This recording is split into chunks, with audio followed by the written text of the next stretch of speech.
Class 10th। आइए नए video में। हमारा टॉपिक है आज का मेल रिप्रोडक्टिव सिस्टम। यानी कि ये मेल जो एक ये क्या हुआ, एक ऑर्गन सिस्टम हुआ। तो आप जानते हैं ऑर्गन सिस्टम किससे बनता है, डिफरेंट ऑर्गन से। तो पहले ये जानने का प्रयास करना है इसमें कौन कौन सा ऑर्गन है। ठीक है, तो पहला जो ऑर्गन अगर है तो वो है टेस्टिज, जो देखा जाए तो इसका मेन ऑर्गन है, main reproductive organ of male है और इसकी संख्या 2 होती है, ये भी बता दी। दूसरा जो है वो है एस्क्राटम। सब पर हम लोग देखेंगे फिगर से, पहले नाम जान लेते हैं। तीसरा है इपीडिडाइमिस। चौथा जो है उसका नाम है वास डेफरेंस।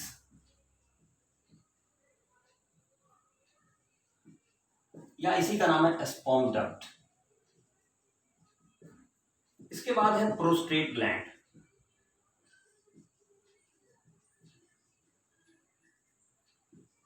उसके बाद है आपका सेमिनल वेसल। उसके बाद है पेनिस। ठीक है, अब इसको फिगर से समझते हैं। टेस्टिज की संख्या 2 होती है, लेकिन एक फिगर बना दिया, आप समझ जाइए ये टेस्टिज हो गया। इस टेस्टिज को रखा गया है एक मस्कुलर ऑर्गन में, और ये मस्कुलर ऑर्गन कहां है, तो दोनों पैरों के बीच में। ठीक है, और ये टेस्टिज जो है इसकी संख्या 2 होती है और इसको एक मस्कुलर सैक में रखा गया है, और इस टेस्टिज के ऊपर एक क्वायर्ड स्ट्रक्चर देखने को मिलता है। इसी क्वायर्ड स्ट्रक्चर को कहते हैं इपीडिडाइमिस। और फिर ये दोनों के एपिडर्मिस मिलकर के एक ट्यूब लाइक स्ट्रक्चर से जुड़े हुए रहते हैं। और ये जो ट्यूब लाइक स्ट्रक्चर जो देखने को मिल रहा है, ये आगे चल करके एक ऐसा इसमें ग्लैंड है जो जुड़ा हुआ है,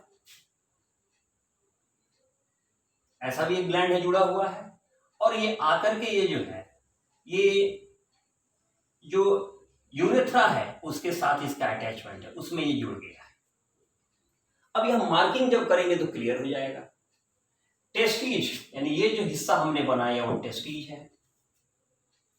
एस्क्रोटम ये जो हिस्सा है वो एस्क्रोटम है। इपिडिडाइमिस ये क्वायर्ड स्ट्रक्चर जो है वो इपिडिडाइमिस है। वास डेफरेंस या स्पर्म डक्ट ये चौथा नंबर जो ट्यूब लाइक गया है वो ट्यूब वो है। प्रोस्टेट ग्लैंड ये प्रोस्टेट ग्लैंड है, ये सेमिनल वेसिल है, और ये पेनिस है।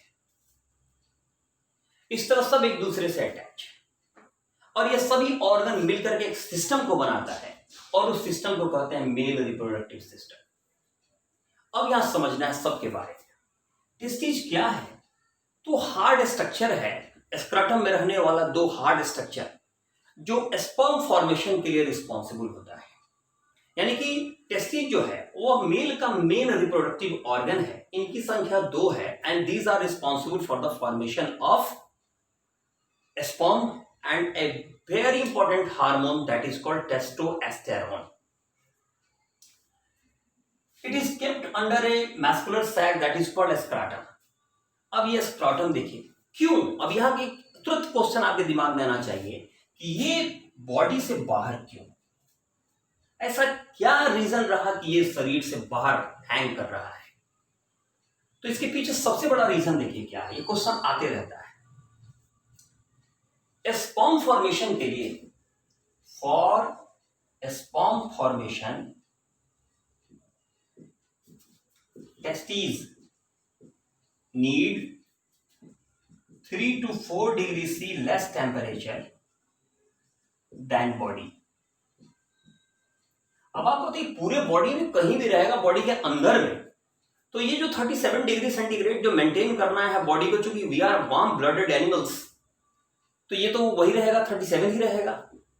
और ये कह रहा है कि इसको स्पर्म बनाने के लिए, टेस्टोस्टेरोन पैदा करने के लिए 3 से 4 डिग्री सेंटीग्रेड कम टेम्परेचर चाहिए। तो ये बॉडी के अंदर तो कभी पूरा होगा ही नहीं। तो नेचर ने इसको क्या किया है, एक मस्कुलर सैक बना करके बॉडी से बाहर निकाल दिया है, ताकि ये जो फॉर्मेशन जो सबसे इंपॉर्टेंट जो काम है इसका, वो अपना काम करेगा। क्योंकि अगर ये नहीं रहेगा तो फिर रिप्रोडक्शन का आगे का क्रिया नहीं होगा। क्योंकि फीमेल गैमेट उतना ही इंपॉर्टेंट है जितना मेल गैमेट है, क्योंकि ये जो है आपका सेक्सुअल रिप्रोडक्शन है, इसमें तो दोनों का सेम कैरेक्टर, दोनों का इंपॉर्टेंस है। तो याद रखिएगा, इसका पूछा जाता है स्क्रॉटम क्यों हैंग है, तो इसके पीछे याद रखिएगा स्क्रॉटम के अंदर टेस्टिज होता है, जिसको स्पर्म बनाने के लिए 3 to 4 डिग्री टेम्परेचर बॉडी से कम चाहिए। इसलिए नेचर ने, या वो मस्कुलर सैक में बाहर है ताकि वो टेम्परेचर उसको मेंटेन हो जाए और वो अपने काम को कर सके, स्पर्म को बना सके। इपिडिडाइमिस जो है ये क्वाड लाइक स्ट्रक्चर है, और याद रखिएगा इसमें टेम्पोररीली ही स्पर्म इसमें ठहरता है, स्टे करता है, बना, स्टे रहा, उसमें रहा, फिर आगे चल करके परमानेंट वो इसमें रहेगा, परमानेंट। यानी कि स्पर्म डक्ट जो होता है ये स्पर्म को माने परमानेंटली स्टोर करके रखता है। अब मान लो वो भी लिविंग बीइंग है, उसको भी न्यूट्रिएंट्स चाहिए, तो वो काम करने के लिए स्पर्म को न्यूट्रिएंट्स और आपका हार्मोन देने के लिए ये इन दोनों का काम मिला है, ठीक है। यानी प्रोस्टेट ग्लैंड और सेमिनल वेसल मिल करके उसे क्या करते हैं, न्यूट्रिएंट्स देने का काम करते हैं और हार्मोन देने का काम करते हैं। यानी अंदर से क्या मिला, स्पर्म आया, अब इसके साथ क्या शामिल हो गया, न्यूट्रिएंट्स और हार्मोन, और जब ये कंबाइन हो गया तब इसका नाम अलग हो गया, अब ये कहलाएगा सीमेन, ठीक है, ताकि वो इजीली फ्लोइश हो सके, फ्लो कर सके। और इस सीमेन को बाहर निकालने के लिए यूरेथ्रा के साथ अटैच कर दिया गया है, और यूरेथ्रा क्या है, तो पेनिस है, ठीक है। इसका, और पेनिस का क्या काम है, पेनिस जो है रिप्रोडक्टिव सिस्टम में पेनिस का काम है कि वो इस सीमेन को क्या करे, वह फीमेल गैमेट के पास ले जाए, दैट मीन्स फीमेल के अंदर इनपुट करने का काम कर सके, ठीक है। तो पेनिस जो है वो एक ऐसा रिप्रोडक्टिव ऑर्गन है मेल का, जिसका काम है सीमेन को कैरी करके ले जा करके उसको इनपुट करना, ठीक है ना, इनसाइड द फीमेल बॉडी। तो ये इस तरह आपका जो ह्यूमन रिप्रोडक्टिव सिस्टम के अंदर जो मेल ऑर्गन सिस्टम है वो देखे आप, ठीक है। क्या क्या देखे इसमें, क्या क्या मेन चीज रहा, तो टेस्ट, मेल रिप्रोडक्टिव ऑर्गन कौन है मेल का, तो क्या है आपका टेस्टिज है, इसकी संख्या कितनी है, 2 है, याद रखिएगा, ठीक है ना। और ये कहाँ रहेगा, तो स्क्रॉटम में रहेगा। स्क्रॉटम कहाँ रहेगा, तो बॉडी के बाहर रहेगा। और क्यों बाहर रहेगा, क्योंकि वो टेम्परेचर को मेंटेन कर सके, उसे 3-4 डिग्री टेम्परेचर कम चाहिए स्पर्म बनाने के लिए, ठीक है। वो अगर बनेगा तो फिर कहाँ रहेगा, तो पहले टेम्पोरली जमा रहेगा, कहाँ पर, इपिडिडाइमिस में, फिर वो परमानेंटली जमा रहेगा कहाँ पर, वास डेफरेंस में या स्पर्म डक्ट में। फिर क्या होगा, तो उसको न्यूट्रिएंट्स और हार्मोन्स देंगे, कौन देंगे, तो आपका प्रोस्टेट ग्लैंड और सीमिनल वेसल। फिर वह क्या कहलाएगा, then it will be called semen. और तब वो सीमेन कहाँ से पास आउट होगा, पेनिस से। कहाँ जाएगा, उसका मेन उद्देश्य कहाँ है जाने का, inside the female body. Okay, तो इस तरह male female body, male system खत्म हुआ। नेक्स्ट वीडियो में हम लोग फीमेल काम करेंगे। Okay, bye, good night.